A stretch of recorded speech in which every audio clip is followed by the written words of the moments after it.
child when we went to pay the lady who sold us our house to East End Avenue near Frick Park. It was about a 2 or 3 mile walk. And I was just a child. Carried me upstairs from Uncle Tony's house on Brushton to Willing, where Uncle Frank lived, because I insisted that no one else but he carry me. Between these two streets there was just a sloping hill and many stairs. He carried me up there. I pulled a little red wagon to the welfare office to pick up our food. He took us to the museum in Pittsburgh, Civic Center. He read stories from Grimm's fairy tales in his broken English. Told me he knew Abe Lincoln when I realized that they had the same birthday. I believed him for a while.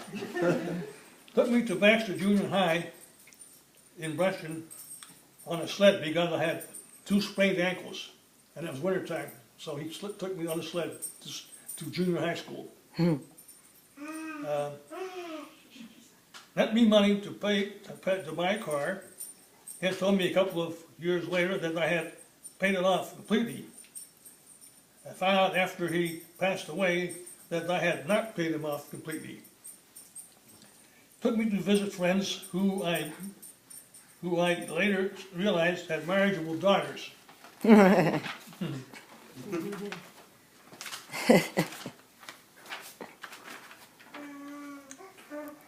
Offered to pay my airfare back to Pittsburgh if I would stay and visit him longer. He was seriously ill in the hospital, and I had a ride by bus, so it's a long ride back from Pasadena all the way to Pittsburgh. He told me that I should remarry. You know, he said, there's Lena Leoy. She was a widow. I had been an usher at her wedding years ago. Cut down the tree limbs in Altadena while I was at work. When I asked him how he had done it, he said, "Never mind." There were trees. This sounds somewhat familiar to me. You helped him. They were huge sycamore trees. Yeah, Bob helped him. He walked. We were assigned duty. He watched you kids for a week when I was in Bermuda with Muskim Engineering on a seminar trip.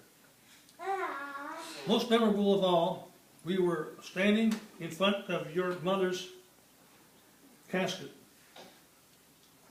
And he said, "Why didn't he, meaning God, take me instead of her?"